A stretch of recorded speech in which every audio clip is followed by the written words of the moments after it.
Right now I'm going to grab the plate that we meticulously wiped. And this is where I do a spot check. So I will look on the plate.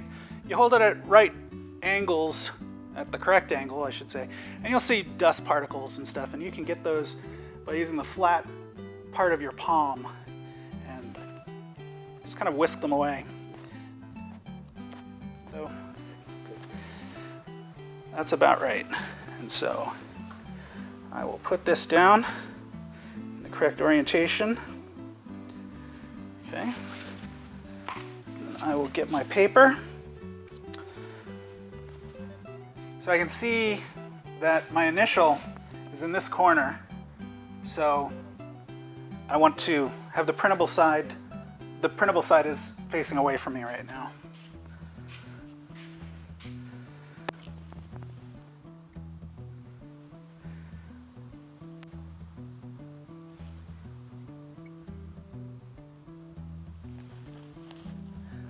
So you've got a little bit of time and a little bit of wiggle room.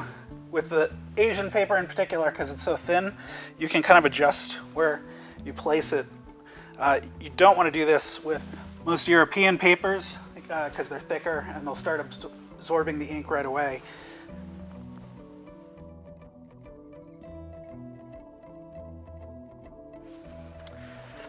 And I'm going to recycle the backing sheet that I used to calendar the paper initially, as you recall.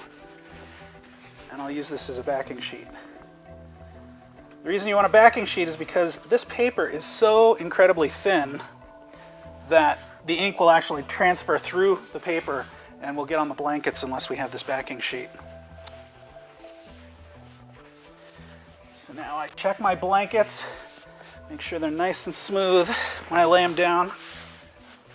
Any wrinkle can be detrimental, not just to the print, but also to the plate. Sometimes a wrinkle in the blanket can actually transfer to the plate and cause permanent damage to it. Periodically, I'll check the pressure on the press throughout the day because as I print, the blankets get more and more compressed, and that'll change the appearance of the print. So we want to make sure we maintain the right amount of pressure at all times. So that looks pretty tight.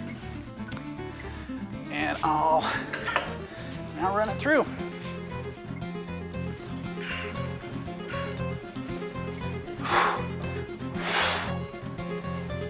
It's a little tighter now that there's a plate underneath. And again, the important thing is to keep moving.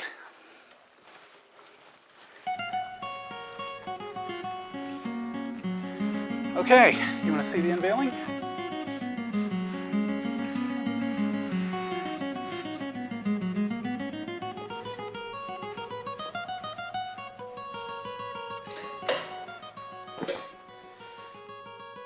If the paper wants to stick to the backing sheet, we just let it, and we'll pick the whole thing up at once. If it does separate, then I might peel them apart separately. But no, it's all coming up at once.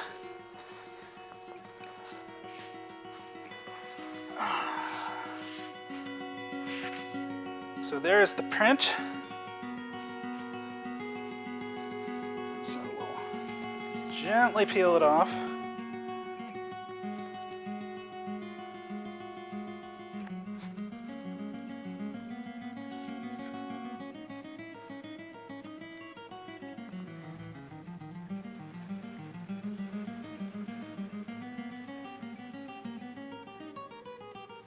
It might be thin, but this Kozo is very, very strong paper. And there we have it. So this print will dry lighter, but very good for a first print. So the more you print a plate, the better it gets. The prints just continually get better. The more the plate gets seasoned, the more it prints. The more it experiences the pressure and the ink.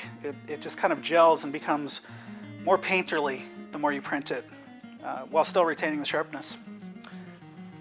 So one of the beauties of these thin Asian papers is you can have any kind of backing behind it, and the color of the backing sheet will affect the look of the piece. The collector could influence the way a piece looks by choosing different toned backing. It could be warmer or cooler. And it's also just a beautiful handmade paper.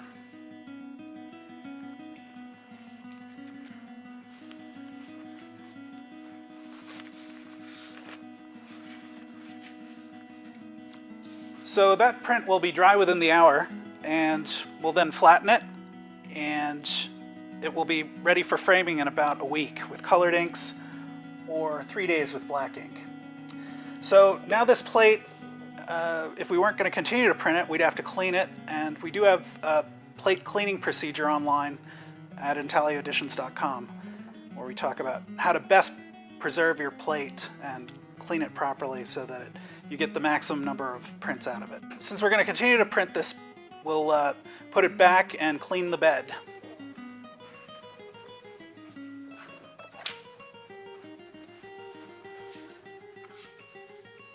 You only have to ruin a good print once to reinforce your cleanliness habits of wiping down the bed after each print. I hope you found this video informative. Please check back at intaglioeditions.com for more videos and other helpful tips.